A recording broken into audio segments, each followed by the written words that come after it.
हिंदी कहानी dictation speed 100 शब्द प्रति मिनट स्टार्ट। राजा भद्र सिंह प्रजापालक एवं न्यायप्रिय थे। स्टॉप।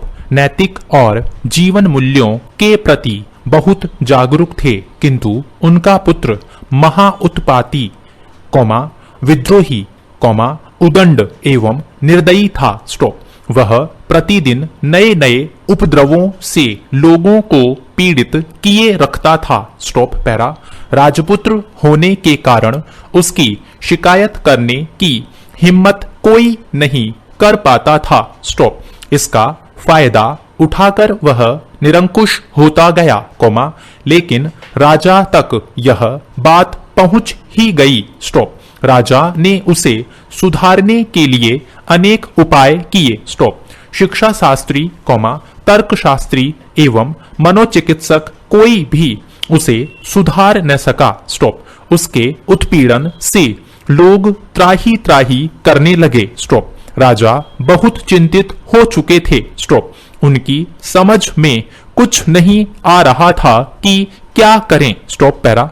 सौभाग्य से कुछ दिन बाद औषधाचार्य नामक एक ऋषि वहां आ गए। स्टॉप। राजा की समस्या को सुनकर राजपुत्र को रास्ते पर लाने का उन्होंने भरसक प्रयास किया, किंतु परिणाम कुछ नहीं निकला। स्टॉप। एक दिन औषधाचार्य ऋषि उस उदंड राजपुत्र के साथ उद्यान में भ्रमण कर रहे थे, तभी उस बालक ने एक नन्हे पौधे से पत्तियां तोड़कर मुंह में डालकर चबानी शुरू कर दी। स्टॉप। पत्तियां बहुत कड़वी थी। स्टॉप। क्रोध में आकर उसने पौधे को जड़ से उखाड़कर फेंक दिया। स्टॉप। इस हरकत से ऋषि बहुत नाराज हुए और उसे डांटने लगे। Stop para.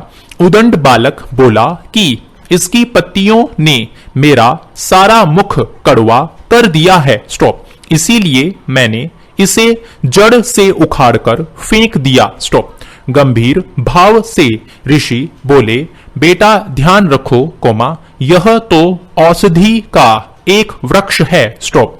इसके पत्तों के अर्क से बनने वाली औषधि अनेक असाध्य रोगों को दूर करती है, इसीलिए राजोद्यान में इसे लगाया गया है। स्टॉप। अजीर्ण आदि पेट के रोगों के लिए इसका सेवन बहुत लाभप्रद होता है, जो छोटे छोटे बालकों के स्वास्थ्य को बचाने का माध्यम बनती है। Stop para.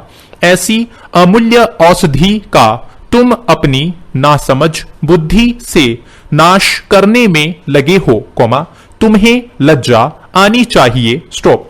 इसकी कड़वाहट तुम्हें पसंद नहीं आई, लेकिन तुमने अपने कड़वे स्वभाव के बारे में कभी सोचा? प्रश्नवाचक।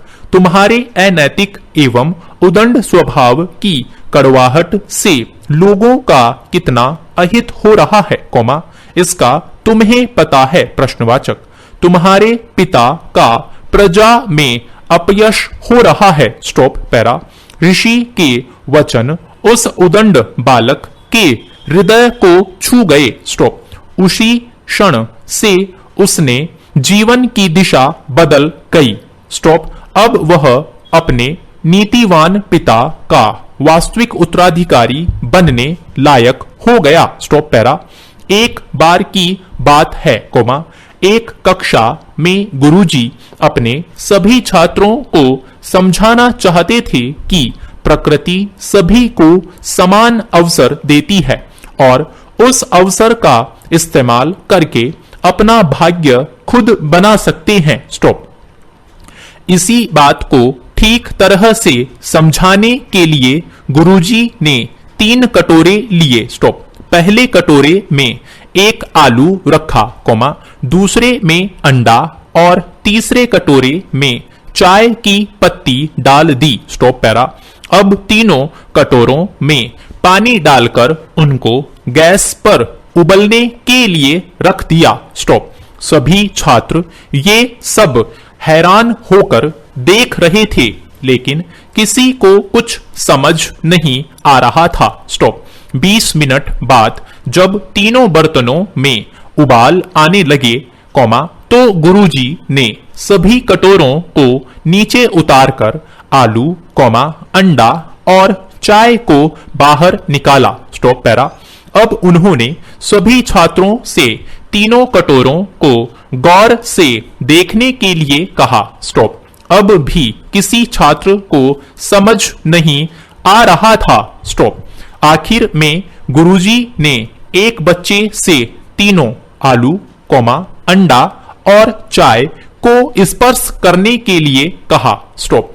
जब छात्र ने आलू को हाथ लगाया तो पाया कि जो आलू पहले काफी कठोर था, अब पानी में उबलने के बाद काफी मुलायम हो गया था। Stop para.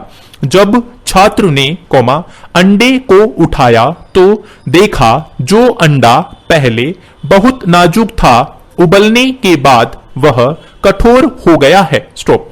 अब बारी थी चाय के कप को उठाने की। स्टॉप। जब छात्र ने चाय के कप को उठाया तो देखा चाय की पत्ती ने गर्म पानी के साथ मिलकर अपना रूप बदल लिया था और अब वह चाय बन चुकी थी। Stop para. अब गुरुजी ने समझाया, हमने 3 अलग अलग चीजों को समान विपत्ति से गुजारा, यानी कि तीनों को समान रूप से पानी में उबाला, लेकिन बाहर आने पर तीनों चीजें एक जैसी नहीं मिली। स्टॉप। आलू जो कठोर था वो मुलायम हो गया, अंडा पहले से कठोर हो गया और चाय की पत्ती ने भी अपना रूप बदल लिया। उसी तरह यही बात इंसानों पर भी लागू होती है। Stop para.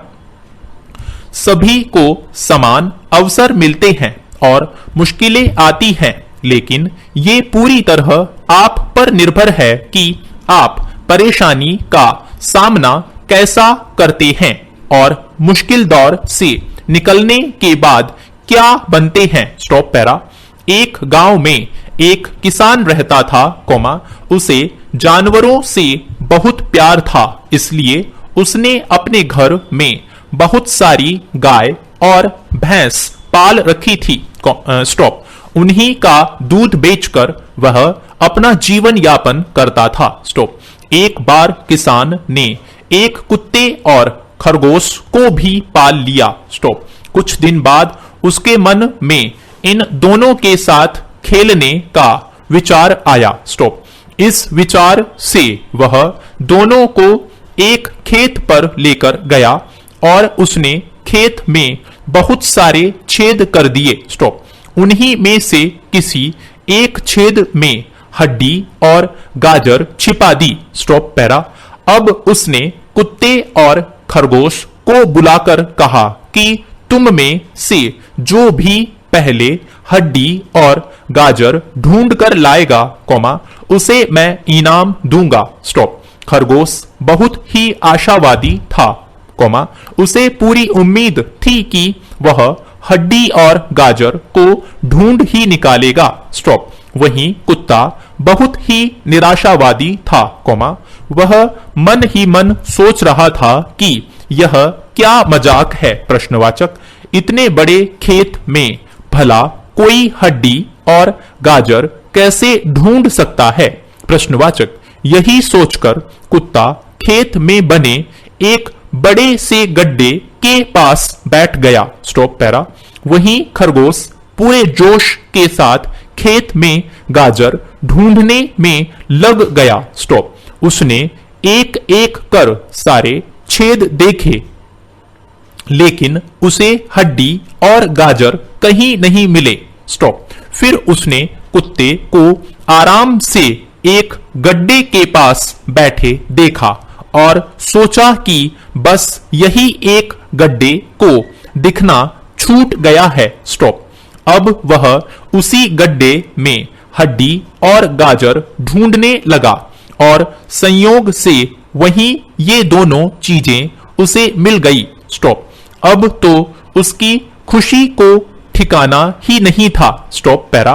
कुत्ते की निराशावादी सोच ने उसे बड़े आराम से हारने दिया और खरगोश को आराम से जीतने दिया। स्टॉप। कुत्ते ने आखिर पहले ही मान लिया था कि इतने बड़े मैदान में हड्डी और गाजर मिल ही नहीं सकते और इसीलिए उसने कोशिश तक नहीं की। Stop para. दोस्तों, हम में से कई लोग इसी तरह निराशावादी सोच के कारण प्रयास करने से डरते हैं और कठिनाइयों से भागते हैं। स्टॉप। जबकि हो सकता है कि समस्या का समाधान बिल्कुल हमारे करीब ही। थैंक यू साथियों, इस चैनल को सब्सक्राइब करें और बेल आइकन को प्रेस करें ताकि लेटेस्ट वीडियो की जानकारी आपको मिलती रहे। गति बढ़ाने के लिए नियमित अभ्यास करें। इस चैनल पर 80, 100, 120, 140 और 160 शब्द प्रति मिनट की गति से डिक्टेशन उपलब्ध हैं, जिनका आप स्वयं भी लाभ लें और अपने मित्रों को भी शेयर करना न भूलें। डिक्टेशन अच्छा और बुरा लगा तो लाइक और डिसलाइक अवश्य करें। कोई सुझाव या प्रश्न हो तो कमेंट बॉक्स में लिखें।